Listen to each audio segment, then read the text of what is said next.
Brennan Taylor here, True School Sports. I'm with the man himself, Jesse Roberts. How you doing, Jesse? I'm doing fine. Great to see you, man. Always a pleasure to talk to you. Yes. I wanted to ask you about the heavyweight division because there's a lot of things going on.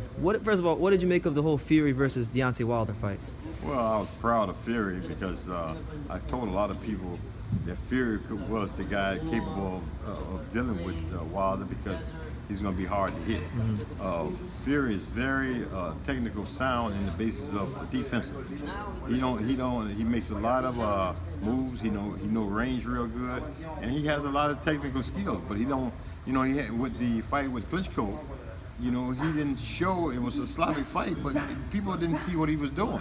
Yeah. He offsetted him so many times by making these moves. But hey, to knowledge of boxing, it's the same thing with Tony Harrison against Charlo. Yeah.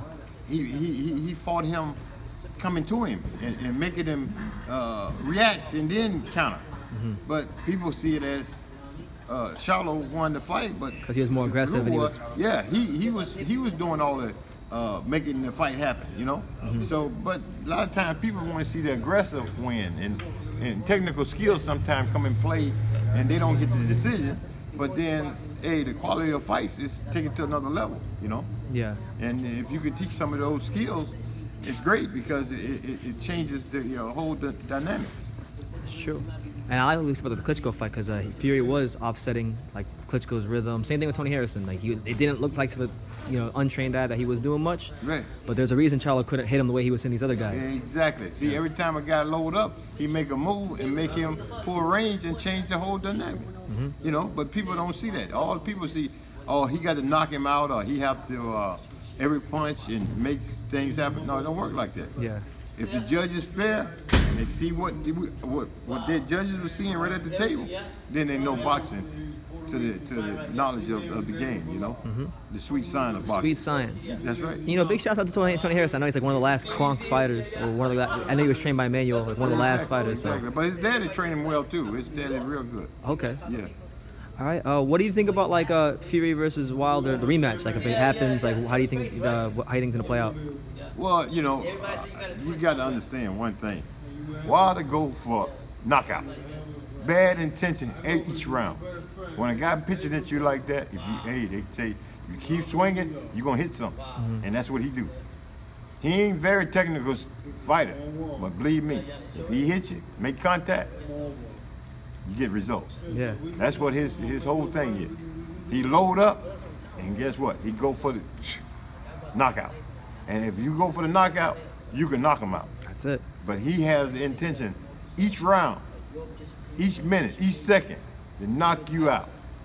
And it's hard to get it. And he had to be in tremendous condition to throw them big punches and keep throwing them the whole fight. Yeah, the 12th round. And got something in the 12th round. When he knocked him out or knocked him down, that was in late. He's supposed to have been way tired. But he's a tremendous guy conditioning. But he ain't technical. If you stay there in front of him, oh yeah, he would knock you out. Yeah. And he's just like you become the speed bag. You do. You become a lot more hittable. Yeah, you're very hittable. It's something like George Foreman. Like George Foreman didn't care what part of the fist hit you with, but if it hit you, you falling down. Yeah, exactly. Okay. Like with Wilder, that fight to me, like the 12th round, really, I gained more respect for him as a fighter because like before that, we didn't really know how good he was. He beat Ortiz, okay. Yeah. But in the 12th round to knock Fury down the way he did, I thought that showed a lot.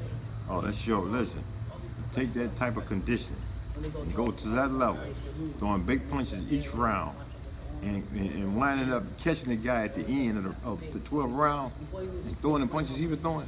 It takes tremendous conditioning. Absolutely fabulous. That's what made the fight great. One guy using his defense, other guy using his offense, and believe me, it was a great fight. Yeah. And Fury, he's just an unknown talent where people think, oh, Fury can't do this. Fury is a problem. He is. He's a big problem in boxing. But I tell you the truth though, I don't think he can beat Joshua.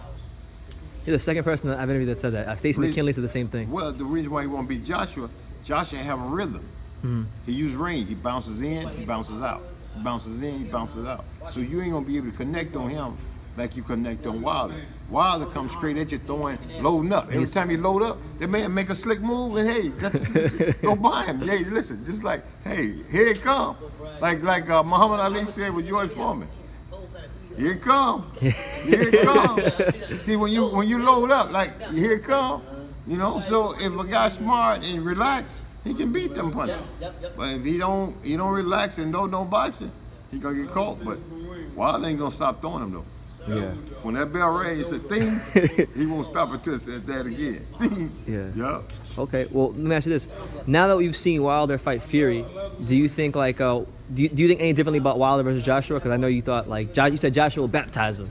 Yeah, Joshua will still beat Wilder too because Wilder do one thing. He loads up. You can see just like when you load up, man. It's just like tell you here it comes. You can prepare you can prepare, get ready for the pain. Just like somebody finna stick you with something. Yeah. You can say, listen, I'm getting ready for that pain.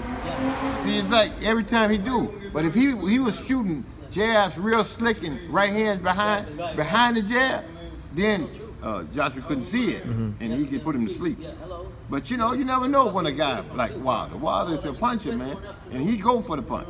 Yeah. So but I got Joshua. I would go with Joshua. Okay. So Joshua's the guy heavyweight for you. He's the guy. Yeah, he's the guy.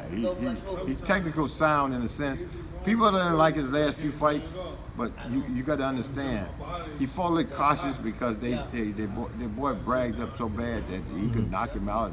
He don't got no chin. When you've been in them big fights and you fighting in front of 100,000 people All the time. believe me, your mindset goes to another level. Yeah. And everybody can't walk in that big arena and be the fighter that they supposed to be. When you walk in front of them people, you forget your mama name. No, for real. No. You forget everything. You walking on thin ice, brother. And you think it's gonna crack. Before you get to that ring, you might not make it to that ring. Because you know what? Your body is reactive. Absolutely. All that energy in the room, and you got to rise to the cage. That's just like a man got a gun on you and you say, you can take it. Yeah. It ain't easy. Huh? No, it's not. It's not. Hey, it's like walking in the tunnel of death. I've been there. I know. Yeah. Okay. Are there any fights you're looking forward to, like coming up? Well, yeah, there's some fights coming up. I mean, you take for instance, I want to know who Joshua's gonna fight in April. Me too. Yeah. Who do you think's gonna fight in April? You know what? He has a choice. He go anywhere and choose what he want to do. He's a man. He's cash cow, and he can make all the decisions because he didn't pay this price to be there. Everybody's saying, well, he shouldn't fight this guy. Let me tell you something. He put a donut in the ring. They're gonna watch it. They're gonna watch it. Yeah. Because you know why? He is a star, and that's how a star bring him out. The promoter, Eddie Hearn, doing a fantastic job. He really Can't is. take it away from him. He's a magnificent guy who promotes a magnificent fight. So them two together, they're doing the right thing. I've been in boxing a very long time, and you get fighters that you can guide to that level, and you listen to you and stay on the court.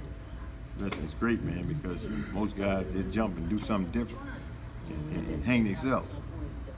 Yeah, they hang themselves in a minute. They said, listen, I'm gonna go do this something. He ain't been to America yet. It's coming soon.